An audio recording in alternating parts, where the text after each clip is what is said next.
by'ebyobufuzi agenda kubimalawo ekyo nga kikkaatiriza era nga kijuliriza emabega kaawe yategeeza nti akabinja ka Kyagulanyi njakukamalawo kati mwene ebbaluwa yasembye twalabye yategeeza ebinenfuzi ngenda bimalawo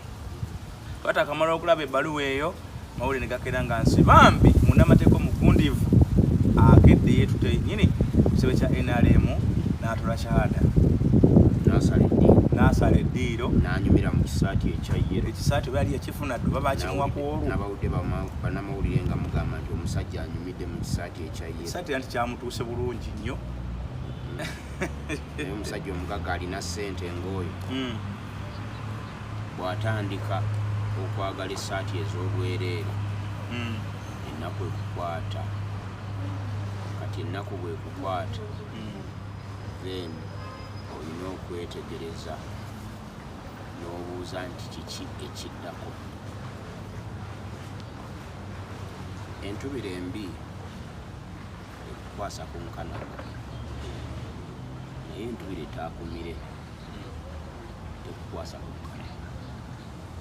Sisuubira nti okuviibwako akafo k'obubaka bwa paalamenti ntubira mbi nnyo eri Honorable Yusuf Nsibambi. Manyi ebigambo bino mbyogera mbisengejja kubanga enkya Honorable Yusuf Nsibambi ayinza okufuuka minisita wa Museveni era bagamba bamanyi ebyomunda byebimu ku biri mu ndagaano ate neneesanga nga nina kye neetaaga ewa minisita kati ku busungu bw'alina nga bw'olabye asobola n'okusalako amasannyalaze asobola n'okuggyako ebinanka ninajja n'abaana mu ssomero n'agoba buli kiramu ate kati nyinza otuuka ewa minisita nga ndowooza ndingenze wa mukwano gwange nangoba notuuka nga hasi egwe wanjogerera yensonga lwaki ebigambo byange biwe bufumu naye nga senga tekibadde ekyo wandibadde olina bingi byalibadde bizito nnyo eri Yusufu Nsibambi kubanga namubuuzizza nze mwennyini namuwandiikidde message wano ku WhatsApp kanji kusomere n'abatuwuliriza olabe kubanga Yusufu Nsibambi ye muntu gwentera okwogera naye nga mukwano gwange. Kitegeeza oli disappointed nnyo. So much disappointed. Namuwandiikidde message ne mugamba nti tuyinza okuba tetukyali makambu ku kanso wange but ensonga kyekuviiriddeko okukola kino kino senga nze nakikola luli nga tukyawuliziganya wandintutta otya. I don't intend to insult you, but there is a pain I am feeling in me because you are one of those people who inspired me not to join NRM. Why have you joined the NRM? Ebyo nno ebigambo biwulira ng'omuntu abiwandiikidde mukwano gwe. Ebigambo by'oyogera ng'amulinako. Nalabyeko ne gundi balinako interview gye babaddemu ne Nalukoola ng'agamba wali Makerere ng'otusomesa gwenyini watugamba nga gavumenti mbi politics mubi ate kyekyakutanudde. So abalina ebigambo ebiri bwe bitu babadde bangi ku Nsibambi naye ekibuuzo kyetwebuuza Nsibambi akyanoonya ki ekimutuka omuwebula ku level kati tujange kisinga okunnuma era awo we wali obusungu bwange kubanga Martin Kimbo wakanguulireko nze nga bwondaba nze mukwano gwo siri bulungi wadde nga nsobola okuweerera abaana naye omusajja ntambuza bigere naye nga nandyagadde nange okufuga kamotoka ate nga sente omuntu ze yalibadde afuna okuvuga kamotoka ziri wa Museveni naye wabawo mukwano gwo gw'obadde otuula naye ne mukubaganya ebirowoozo so deeply nti n'okwogera obwogezi mu bantu nti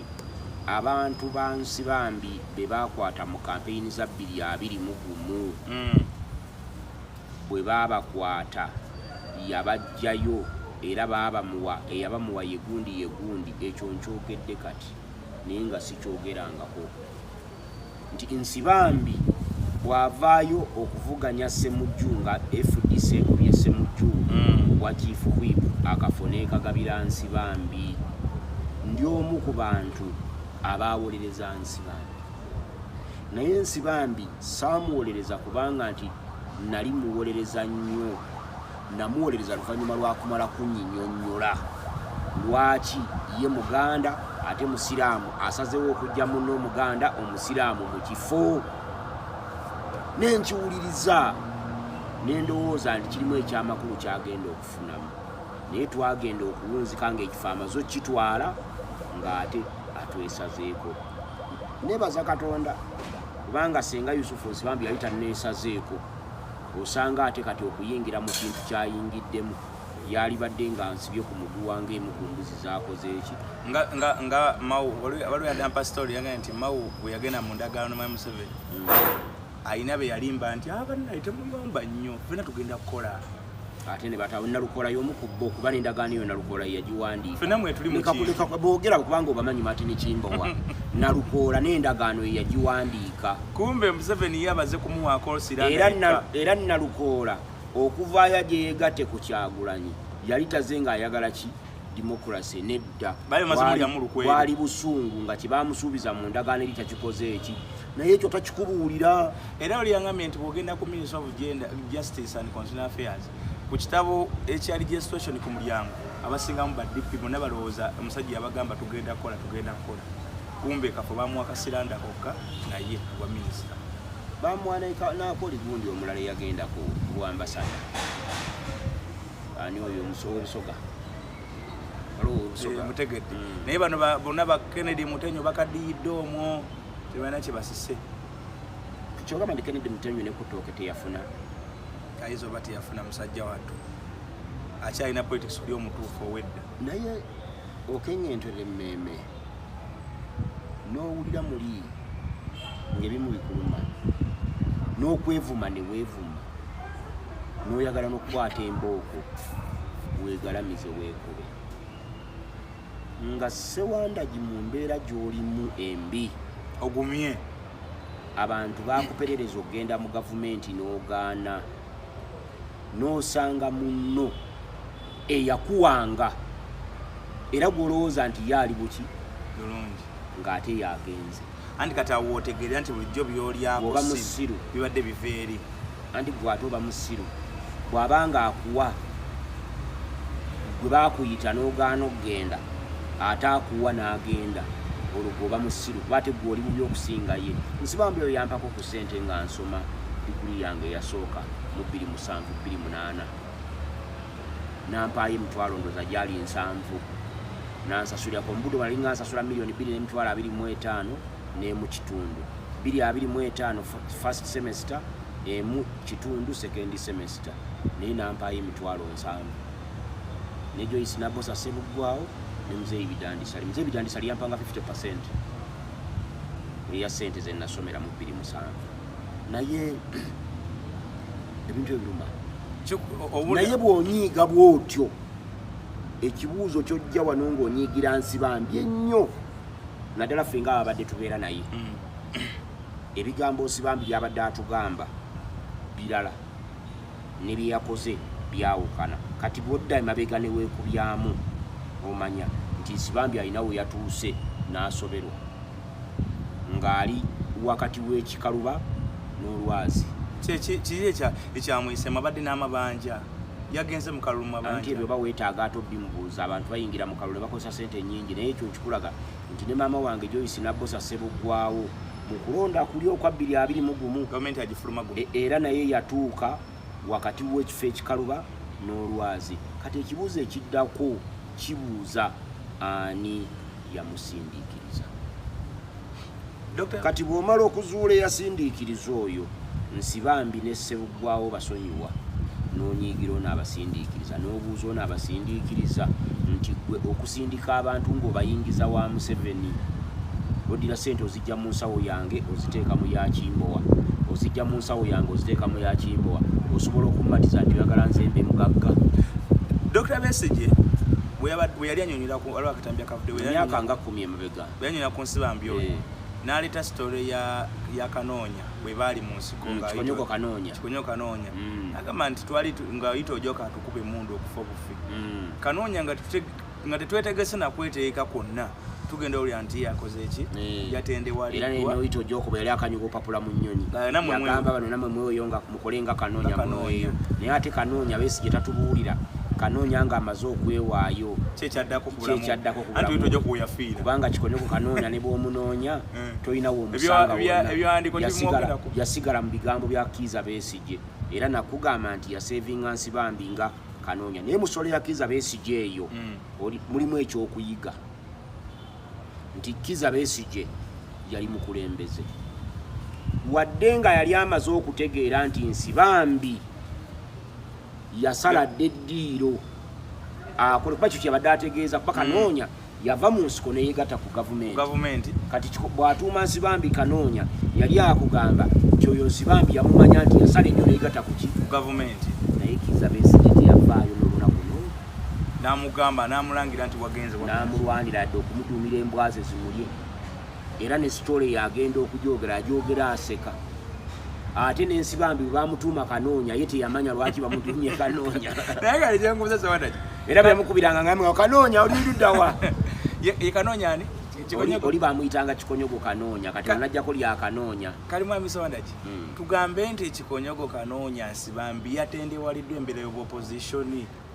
kuba mu opposition waliwo okunyikiriza okungi abantu batendewalirwa mbeera y'aba opposition naye abantu bwe bamala okufuna ebifo balina status gye bayingiramu bafaanana gwe kati ng'oyambadde engoye zino otya nnyo okuzikujjamu otambule bwereere naye nga ate waliwo ekiseera watambuliranga obwereere notambula mu lujja nosamba akapiira nodde eno nodde eri nodde nze mutabani wange nakubana ebifaananyi ku birthday ye naye buli wembimulaga kati ayomba yagamba nti muzeeyi ebifaananyi nja kubiyuza kuba nabimukubanga atudde nonaabira mu nkuba nonaabira mu nkuba mu biseera ebyo kati bw'omala okulinnya mu setasi endala eri watokyayagala kuddayo kati akagamba ako honarebo kyova olaba bano abamateeka bagamba nogamba nti once honarebo izoleze wati kugamba nti ekitiibwa kiri baleke kikujjako basigale nga wakiri bakikuyita wekonsolinge ekyo kyekituleetera okukyokwamanyi ennyo nze kwolaba nnina olaba omubaka wa paalamenti abaka wa paalamenti be natunuddeko njagala tuna ku bantu aba natunudde ku mukwano gwange Yusufu Nsibambi nentunula ku mukwano gwange Lutamaguzi Semakula Kasana nentunula n'omulala yesi mukwano gwange abadde sipiika wa Wakiso district Najja Nasif bwe baalangirira akalulu nga kamukubye embeera gye yeeyisaamu obwongo bwe bwalowooza nze bwe nzira awaka nga mukyala wange nga batuwangudde mu kalulu ka 2011 namukubira ssimu nemugamba nti owaaye baalangiriddemu mulala wadde ffe twawangudde wangi ekitegeeza tutwali kansala wowe ku ssimu ngamba olaba mukyala wange akubye omulanga bwe gutyo nange kugamba ate omutima ne guntyemuka era mwana wange emyezi egyaddako mukyala wange yannobako nange tokyali kansala oyo tolina status nga sikyalina status kaakati mwami Nsibambi okugwa kwe wadde ye ng'alina omuntu gwakwatributingirako era we yamuwaliriza okusalako amasannyalaze Dennis Bugaya ekyalimba si yeevaako okugwa kwe kubanga Dennis Bugaya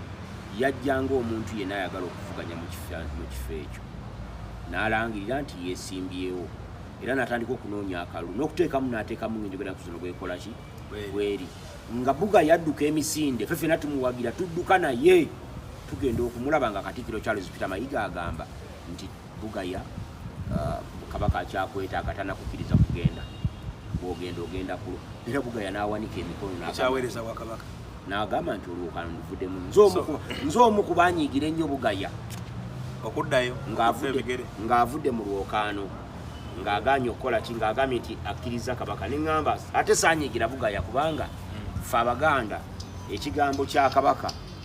abeera Kabaka wa bigambo tewali asobola kukiddamu tewali asobola kukyogerako so ekyansibambi okugwa si Bugaya kakati obuzibu bwa Nsibambi okugwa buva ku National Unity Platform. National Unity Platform yejja Ssejjemba wa Ssentebe wa district nemuleeta ku kubwa chairman kubwa member bwa parliament mu constituency mwatayinaamu kakwate konna ng'egoberera ekigambo eki buli awali ambulera akola ki era abantu abo bonna abaali buli awali ambulera tiikinga bwe baatiikinga Sejjemba baalinganga bakendeeza ku minzaani yaani Yansibambi ne bagikendereza ddala paka nga bagisudde ku ki nga bagisudde ku ttaka era singa temwali mu Sejjemba Nsibambi yali tayinza kuwangulwa kati n'ekyokubiri ekireetedde Nsibambi okutuuka mu sseeryo kwe kubanga naye nyini akyeyogerera akugamba nti ye yali 100% sure kyakalulu akalina yabuuzanga ng'ompangula otya ku byenkoze nange nali neebulenga nga nze manye ekyo kyange kyaggwa dda tamanyi bantu bye baagala oba kati gy'okoma okulinnyisa expectations zo waggulu essuubi eriyitiridde n'obunene bw'ekigwo gye bukoma bwe yabadde ayogera nga bamwaniriza ku NRM kyannomya ekyo nange kyampeseza bubi kwakiri birangirire ng'oliyo Mawokota ne bakutwala butereevu paka ku sekutarieti Anita Amongo n'akuleta ku kitebe ng'alinganga ayaniriza Kasewandagi Tweddwongo ng'ali wali bonna bali wali eri bakuba mu ngalo Yusufu Nsibambi omusomesa w'amateeka kanso awoza amateeka emisango gya kulimino ensi yonna ne yanaamirira MP nka alyaliko owe Mawokota omusajja omugagga alina ebyapa ebisuka 10 mwana mu Kampala omusajja omugagga nanyini gyali ya site omusajja omugagga kwigamba ng'alina abaana nkozi Clays Nsibambi talina mwana we n'omu asomera mu Uganda wano naye bw'aba akunyumiza akubuulira nti oyo omwana asomera $8,000 buli semester kati nze ezo $8,000 bw'obanga oziwadde nze wano kati muwala wange we namututte ku Vision High School Nakifuma gye namututte okujagenda okusomera ovude mutawuni Nakifuma n'okkirira awo mu Kasenyisenya Vision High School somero ddungi nnyo naye awo we namututte bansabye akakadde kamu n'emitwalo waganda 20 mu senior 1 kakati boddira omwana wa mwami Nsibambi ow'obukadde 8 wano mba ngenda kuwerawo abaana bawera 50 kati tujja nattuuka otegeera okumanya sente gye zibadde nga ziva nze n'okwesanga nebyo ebyapa byayogerako wano mu senior 1 nze mba ntaddewo abaana bawera 50 nga bonna nze mbalabirira naye omwana avuga Lamborghini nze ne kapikipiki sikalina nakalina ne bakabba era ne mu communicating era ne mugamba munange honaliwe kapikipiki kange baakabbye naŋŋamba nga kibi mawulire mabi nnyo naye katusabe naye nze omu communicating era ne kapikipiki kange baakabbye nali njogera n'omugagga wange mmanya agenda gambira mwami Sewandagi ebyo tulikolako janguwa naawaka ku ofiisi waliwo obumotoka obukadde kadde ogenda otwalaako ogira ovugamu paka lwe tunaatereza ebyaddako teyabikola naye kiruma question yange embaddenga nti nga bamwanjira ku secretariat ebigambo bye mwaddemu tiketi yange EFDC nzize nayo era kati ngenda kugizzaayo nzije secretary general ompe eyammwe oba eyaffe ekyokubiri ndi mwetegefu okukola ine capacity gye munaaba mumpadde bwe banaamu obwakiriina ku kitebe mbaiza sebajja mwoyo kwanga tali kategori ya kirina n'ekirala ennyanja gye bamwanjudde nga mukungu ndi mwetegefu okukola mu kapasi alinga yagenza okukola kati ekirala ekyasinza okuwungira wa FDC era avuddemu FDC naye bwe yabadde ali wali yalaze nti ate nuupu yeringa emuleesa okujja ze tebalina manifesto oza zimba sewanyana zimba ekyo yabadde mutuufu na CFDC yamuwaliriza okuyingira NRM eyamusindiikiriza okuyingira NRM yabadde National Enterprise naye omanyi omusajja obwanga yali bulijjo wa NRM asobola okuba kankuwulireko ffe tulina kye tukkiriziganya nakyo nagamba nze ebyambega nabisoma mubeera n'embega wammwe eno naye nga yabega mu magye g'abayeekera nga mukimanyi nti muyeekera naye mwe nga temulina buzibu naye kasita abanga abawa information okuva muki mu bali banne babeeramu mu bali banne naye ng'asobola okuyimirira mwe n'aboogerera n'abawa information eri eriyo kati Nsibambi oba abadde wa NRM oba tabadde wa NRM azironga azinga ebigambo bye byabadde ayogera kubanga Museveni bwe bajja okwesimbawo asinziira kuba bajjajjaffe abali eyo ekya Namukaaka ekya Mutakasa ekya Nakase bali Etumbaali basinzirako nti bamuwadde akaki bamuwadde akalu naye azironga azinga ebigambo bya Nsibambi bitoola ku Museveni akalu ne bekabakamu abatukolera thani kati tagenda kwogerayo kigambo neki kitoola ku Museveni tewali yali yegase ku Museveni nakola nabira productive n'atabeera productive ani gwomanyi yaligase ku Museveni n'atabeera productive Mao bwe yali ayegata ku Museveni alina ekibozibo kye yali atambuza Mao teyakoze aba NUP kikoleka si yalese si yateeka akantu ako ka design ako akabamisa sente okuva mu gwokutaano mwaka oguwedde era sente ze za iPod ze babama nabo kimanyi ze baali bayimiriddeko nga banyi bagenda zikozesa mu campaign yali Nobert Mao agamagezi ga Mao n'ekyoku era n'obutabakuba nnyo mu campaign design ebadde ya Mao wamuli avaayo nga tutandika okulonda n'agamba nti ajja kubakuba ku miggo mugende maaso mukole era campaign tovola bazatambula smoothly until nga Muhoozi aziwambye n'ateekamu abantu be ne batandika okuba abantu emiggo naye wali awo asookera tewaliwo kazibu konna Mao bw'agenda nayegatta ku Museveni yagamba abantu ekimututteyo dialoguing ne Museveni simanyi kulaba buyinza Museveni n'amugaana n'amugamba nti ekyo si kintu kigina mu ndagaano yaffe ekyo netumanya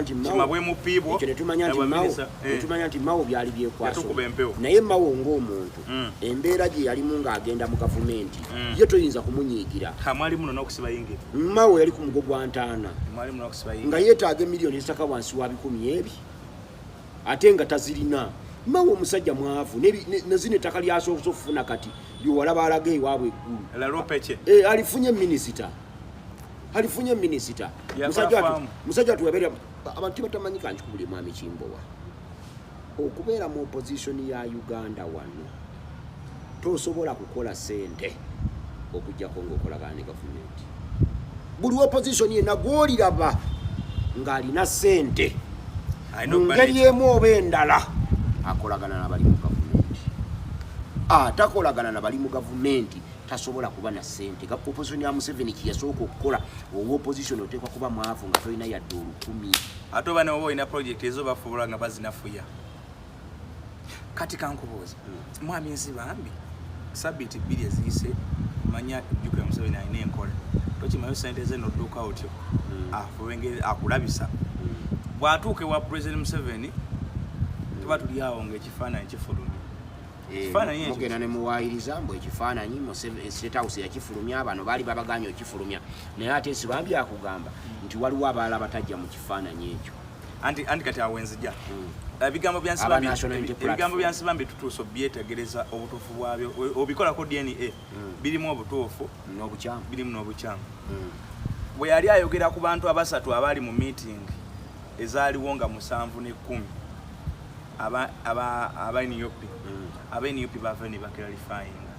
ku meetings ezo era shufu zaaliyo NUP tebeegaana yes era bakkiriza nti meeting ezo zaaliyo naye ne batubuulira birala ne bwe zaali batubuulira birala byali mu meeting ezo kakati bwe baba batubuulira birala byali mu meeting ezo kiki ekyazifula ez'ekyama gye baali tezaali za kyama bwe bazivaamu bajja ne batubuulira nti tubaddeko mu meeting ne gavumenti tebaali na gavumenti meeting yatuulanga 7 ate yatuulanga 3 meeting zebogerako ziri 2 yanga 7 ne yanga 10 waliwo eya 3 naye yanga 7 zejenjogerako yali ya Intelligence Council yebayita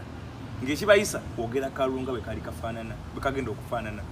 kuba awo muko gwalagala n'emigo na biti byali byongedde okunyinyiitira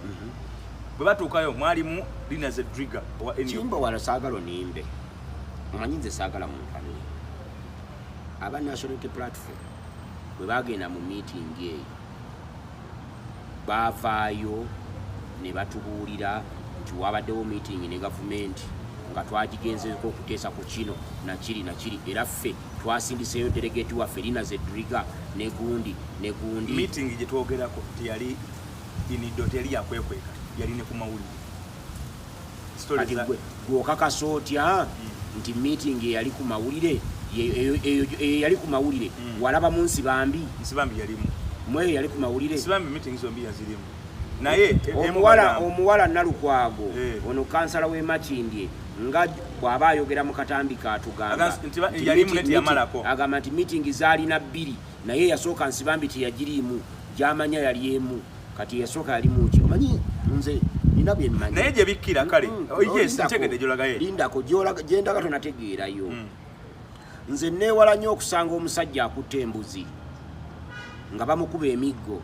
najja agamba abantu nti abakazi b'enkwana tebanzikiriza bw'omugamba nti baabo bonna tusongere ku lwakwana n'agaana talina gwasobola kusongako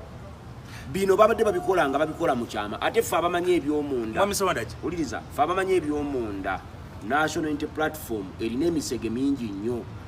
egyambadde amaliba g'endiga naye wensobola ogiddiramu kakatono Nsibambi luno ekifaananyi tekifuluma kyaliwo biseera ki ennaku ezo kati mu nnaku ezo ze boogerako omukazi wa NUP president wa NUP omambuka Zedriga akwatibwa ekiro ekikeeseza election eve Nsibambi yali sokkiriya yagamba nti mu meeting eno gye twabaddemu eno mwabaddemu abakiikidde National Unity Platform nga ku bo kwabaddeko abaka ba parliament abakalondebwa basatu kwabaddeko ne bannamateeka baabwe bwe batandika okukaayana n'abagamba nti eno si ye meeting esoose waliwo meeting endala ze twalimu mwezo baweerezaamu ne Lina Zedriga kati banno okwedifendinga baleeta kiri ekyalimu eri bakiteekamu eno bakugamba nti Lina Zedriga abadde mu kkomera era ndowooza kati bakubira Nsibambi busimba gato twogere bakikobako bagamba nti Lina Zedriga abadde mu kkomera Nsibambi alimba tabadde naye akyalina Lina Zedriga ali mu kkomera Nsibambi agamba atya nti yali naye ng'ate ali mu kkomera Nsibambi meeting zonna 3 yali azaawula kale point yange gye mbadde ndeeta okutwala eyo badde bweti Nsibambi mu kuvaayo ng'amawulire gamukubye nnyo mukwenyonyolako kyeyabadde akimye mu State House nabeki agamba nti twali tugenze okulaba okuteeseza abasibe abayimbule reconciliation biki yateesezaako ababe ne babata kati ate kati aba National Unity Platform ekyo nakyo nakigaana nze omanyi sayidi zonna nzigaana Nsibambi yali agenza okuteeseza ekisa ekyali kimutwala okuteeseza abasibe ba National Unity Platform yali akijjewa ku nvuma gye baali bamuvumye mu kalulu andiko tutusikidde katokama nti ayinza oba yali tagenza ku nsonga y'abasibe nga bino ebyamaze ne bivaayo bino neyagana yagatta kwenale byebabaddeko nga kadde kwekwekayo byabadde negotiating nga bwe nkugambye nti aba National Unity Platform beekweka mu Zedriga okubanga ali mu kkomera kubeera abantu bonna bakati ne yeekweka mu kyabasibe okwogerera ekiki okwogerera ekintu kyekiyabaddemu kubanga neera bagamba nti mbango neri baddewo ne Museveni nga simwangu katulinde tulabe cabinet ng'efulumye kubanga Museveni ye musajja akusuubiza n'ekkono n'akuggyako akuweesa kkono n'akuggisaako ddyo ayinza omala okwanika n'okunama kati Nsibambi awedde Museveni kyo kigambo kikigambye yagamba nti opposition yonna nja kugimalaho Nsibambi ayinza okwata obwa Anthony General ku bintu bibiri Anthony General oba awatudde Mao Minister wa Mao n'agenda ku ki abantu bagambye Mao n'agenda ku speaker naye ate gundi nga Yesu Kayodda Anita Among anti tayebwa obulubadde speaker olwo bojjawo kitegeeza nti deputy speaker yaba agenda kubwa speaker omupya ajja kucyanamala bakola basetting up presidency bibiri kati Among akyayinayo ekijjudde ekiramba ekyo bwa speaker then yatayebwa anagenda okusomosebwa ateeke wali ate wanaaba wanadda wali tayebwa kati Nsibambi tukkirize tugaane nti yali agenze kuteeseza bibye kwenegotiating ne byabasibe yeekwekayo bwekwezi leka kugamba kukkiriza kugaana Kimbowa aguge mazima Nsibambi talina gwe agenda kuteeseza lavu yajija kuteeseza abasibe bataasi yali tasobola kubanga ababe bwe babakwata mu 221 yagenda yekka mu kimpukumpuku mu kimpoowoze nga talina gwabuulidde era n'abasaba mu ttiimu ya Muhoozi ne gwabasaba amumanyi ttiimu ya Muhoozi ye yakwata abaana abo mu kampeyini eyo bonna era abakyagulanye ekyabalemezaayo Kyagulanyi ne Muhoozi balina engeri yaabwe gye beepingamu oli agamba nina emmundu n'agamba nina abageto kati ye Kyagulanyi tajja kufukamirira oli noono agamba kale nange kankulageko meeting ezigenda maaso kubera awo nga tanaba kufuluma kibiina yagenze ne yeeteeka ne ku kirowoozo kyaffe kye tugamba ekyokuteesa ne Museveni nti kyekyali kimututte tulaba tuteesa tutya emirembe gibeewo ekyo kyakyonoonye ffe tugamba nti tuddayo ku drawing board era ffe tukyayimirira nakugamba ne ku luyi nti nze kyempakanya yengeri abakulu abo gye bapresentingamu ekirooteeso kyaffe ffe tugamba Uganda eno tesobola kuba na mirembe nga Museveni afiiridde mu ntebe kuba n'anaddako era Uganda eno tesobola kuba na mirembe nga Muhoozi afuuse pulezidenti. Mutunuulire ennaku zino yawandiise ku Twitter handle ye n'agamba nti oyo Kizza Besigye emyaka mingi yagamba nti baali batugamba Besigye takwatwako takoonwako katwamukwata ali mu kkomera wacha tuwone. Naddamu n'amugamba nti Besigye yali ayagala kutta muzeeyi naye ffe ng'amagye UPDF tumulabanga omulambo ogutambula naye ate ekinakuwaza twali badde twamutadda naye muzeeyi yatugaana okukola ki kumuta. Kati Muhoozi agenza okujja mu magye oba bagenza okuzaala Muhoozi nga Kizza Besigye w'amagye era ye Luweero abantu gye baalaba ennaku Kizza Besigye yava mu ddwaliro nga musawo Nairobi Hospital nga mukugu najja mu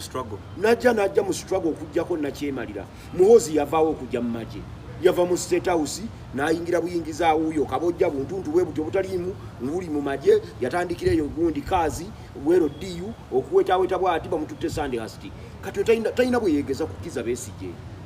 Omanyi bigambo ebyo mbyogera Muhoozi mutya kubanga munnange nze Olunyankole ndumanyi saagala kunsomesa nogamba Olunyankole ndi ndumanya buzima nyowe ningamba Olunyankole buzima seetaaga kulusomesa nalusoma nendumanya naye bino tubyogera ku lwa bulungi bwa ggwanga lyaffe nti mwami Muhoozi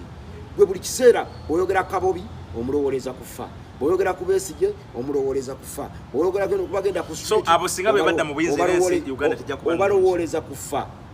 Ekigambo kufa lwaki kikunyumira nnyo Muhoozi era mukutta ofunamu ki abantu bwe bafa. Omanyi waliwo ekintu abantu kye baagala ebikondeze nali mbizanyanga abinyumira nnyo Muteewetalo yankuba lwe nasembayo okuzanya ebikonde yabeeranga awo nga naye azanya ku bantamweight yaliko omusajja international boxer bamumpanga sparring partner awo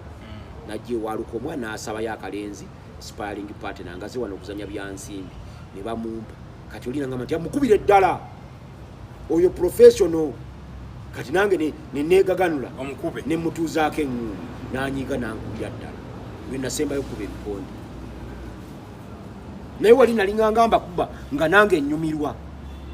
ne bankuba lwe nasembayo kunyumira. So obadde oga Nsibambi yasse ekintu kino yakise naye wadde yakise yabadde Nsibambi yaffe tugenda kugamba abantu nti kino Nsibambi yali akyeteekako bweteesi nga yaalu ayina ebibyo byagira oba mufunye essuubi nti kati mufunye olwedde ayingiddeyo ngani eyayingira bino tufuna kinze mama Nabosa Sebugwawo mama wange era yandeta ne mwefudisi temufunye munga yayingirayo nakugamba n'okugamba nti yandeta ne mwefudisi mama Nabosa Sebugwawo bukyanga ayingira mwefudisi mu government yali anfuniddeyo kaki bamuwa ne ministry nga tagitegera yanfunirayo kaki namulajanira nako nga neetaagayo ka tuition waliwo abaana bange babatwala kuba bwe mbeera ku mateeka eno nga nsoma ate zino ez'abano zinkaluubirira omanyi President Museveni asobola okukunamya ddala mama Nabosa myaka gy'ayina gyonna gy'ayina omuwotya ministry ya ICT nga waliwo genda ekikula ky'abantu nga waliwo culture enkula y'abantu n'obuwangwa bwabwe ate sali suitable mu ebyo oyo Museveni bwate bwakola ngokwata Nabosa anti akuteekawo otamanyi ayina nobanga tabena kunyiga simu ye ya smart akuteekawo otamanyi katola bandi Nsibambi wa mateeka naye ayinza omuteeka mu byamagye namuteeka mu defense gy'atalina kyamanyi yadde mu defense bateekayo okwedeko gwoni ne ku Sempijja omulimu emwanyi Masaka naye Nsibambi osobola omuteeka mu defense nga tagendanga kweyadde mu mucaka zade unya kwata Nabosa namwa isete Nabosa nkakasanga Nabosa tasobola kunyika simu n'agiteeka oyo ye Yoweri Kaguta Museveni. So kati mwena sobe ndi Nsibambi yayingidde eri abuli yawo talina kyagenda tusakira kati Nsibambi okulwana ng'oli mulala n'okulwana ng'oli bwe luki ekyangu. Waliwo omusajja omuwandiisi w'ebitabo yagamba if you cannot defeat them join them and fight them within. Yes, kati bannakyemalira eyo phrase bagisoma ne bagiteeka mu mitwe gyabwe. You join them but you fight them within at your own cost, peril and embarrassment. so banachema bamanya gonegattako mumanye ekikuleese embeera bagifuula nga nzibu nnyo okubeegattako n'olwanira mundamu naye ebyo byonna mwami Kimbowa tubinenyeza ba National Unity Platform naye ba National Unity Platform bakajja mubaddewo ebbanga lyo nedanga mwekata ku emyaka mpaya omunene ko yenkana na bosa Betty Kamya agenda okwegatta ku Museveni National Unity Platform yaliwo kakati kyoyitaba nabakumanya nti Betty Kamya okujja okukola FDC yava mu NRM oba ekyo kimanyi oba tokimanyi nakiwulirako buwulizi kakati namboze bwe yaliwo NRM kati ekyo tokimanya naye abaze bamwegattako webalinga ne NUP tenaba kujja actually ye president abadde akikola buli election period yabaawo abako baavuba mu opposition naye ngaavubyani kyekikulu kati ffe betudde nga twekangabiriza nti oyo abadde aweddemu era yagwa ne mu kalulu naye ne bw'aba aweddemu bwanga oyagala kakasa nti buli kintu kya mugaso gy'oli kwata obukowekowe buno buli ku maaso go si obusingako obutono bonya bukunyuleko bwoti olabo bali n'atunula tewaliwo omuntu atali wa mugaso ekiswa ekyo kyolaba ekinene ekyo teriyo nkuyega esitula kitole kyenkana tafaali n'ekituuzaako ekwata akantu bwe kati neteekako FDC esaanawo nsimbi ziyabaweereza Museveni kukakodyoke kitegeeza NUP byonna bina ogineya buli obeera mu dictatorship mulimu ebintu bisatu kwata obuyinza bunyweze obulemere ng'okwata obuyinza okubunyweza obulemere oteekwa okukola ebintu bibiri ekisooka oteekwa obuyinza obulemera babuvujjirira na musaayi wateekwa okubaawo omusaayi obuyinza obwo bwe buteekwa okunywa obuyinza obulemera bugendera mu kulemaza n'okusiba wateekwa okubaawo abasiba amakomera gaba maggule abaavu baavuwala n'abafa ne bakola ki nebafa ebyo bintu bisatu oteekwa obikola oteekwa okusiba oteekwa okwavuwaza okusiba n'okutta lwaki oyavuwaza nti buli muntu yenna lw'okuba society ebanjavu okwata akatoleko n'obaako gw'okasuubiza n'asembera oyo n'ayingira wano n'obaako gw'okasuubiza n'asembera oyo n'ayingira wano kati tujja tufuna obuzibu mwami Museveni yamontayizinga ebyobufuzi ne bibanga gwe mulimu gwokka ogukoze eki ogufuna ogusigaddewo kati n'atamanyi kuwandiika linnya lye olw'okubanga alina sente zikuba ebipande ng'alina ne gw'amanyi mu National Unity Platform nga bajja muwa kaadi ye ng'ateekako bereeti ng'afuutu sojjalinga nga bamuwa nga jjajjayo omusajja nze dda navuganyaako mu kibiina ky'abalimi Uganda National Farmers Association kisobola kumukolera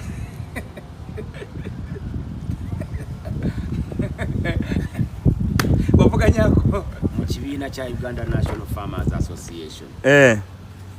genda maaso n'enkivuganyaamu n'omusajja baali bamuyita Ntambi Muligi nalina emyaka 2 nga Ntambi Muligi wa myaka ng'agenda mu 5 nga Ntambi Muligi y'omu ku balimi abaali basinga mu Mpigi district nze najjira kagaali bicycle okuva Maganjo okutuuka Empigi ku Kitebe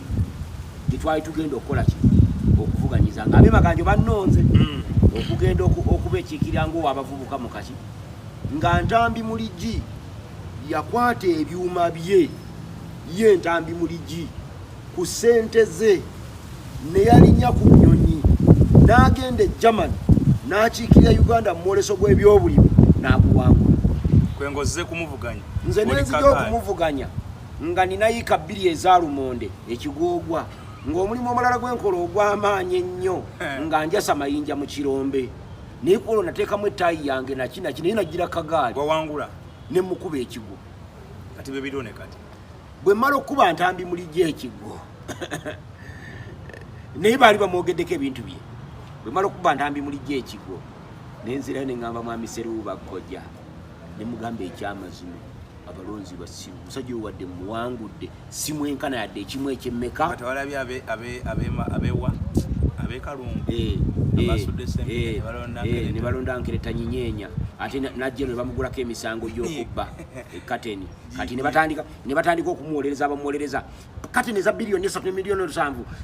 yazibba wazalize enkanawo bungi nga beerabidde nti buno bwali cumulative theft nti obubbi obwatambula mu myaka egiwerako era ne bawayiriza Sempijja nti Sempijja yamutaddeko omusango ogwo nga beerabidde nti omusango ogwo Nkereta gwatandika omuvunaanibwa mu 2019 nga tetunaba na kugenda mu kalulu kali akaasooka.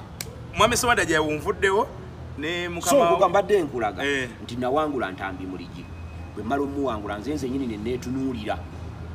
nga wadde muwangudde mu kalulu nga siina bwe nenkana ne mbaga nti banyabo ne bassebo akalulu mukampadde naye omusajja gwempangudde sirina busobozi butula mu ngatto ze nenkizayo ekifo n'akomawo.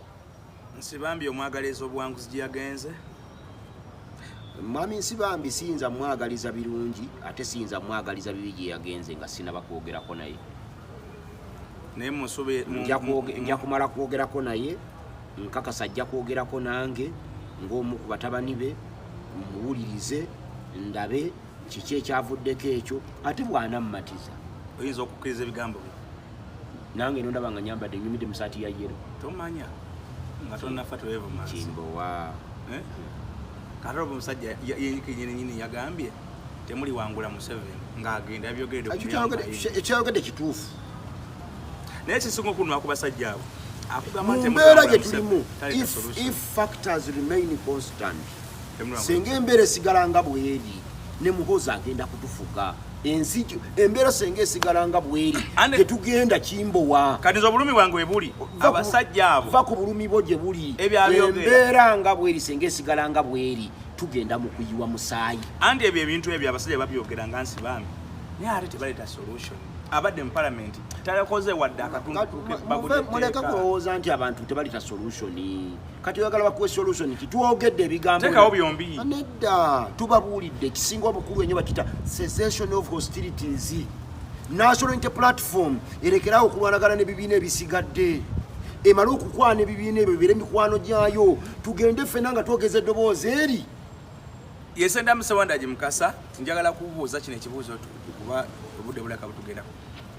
Geneva Conference Kyagulanyi Ssentamu mu bigambo byetwawulidde ng'ayogera yasabye abazungu balekerawo okuwa Uganda obuyambi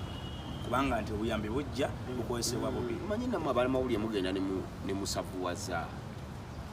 Geneva Conference eyo kankubulire eyo summit bagiyita erinnya lyayo kandiko wano kuba ndirina wano eyo summit bagiyita Geneva Summit for Human Rights and Democracy. Eyo summit omulimu gwayo omukulu ekuŋŋaanya eringanga non-government organization NGO forum ekuŋŋaanya abantu okuva mu mawanga ag'enjawulo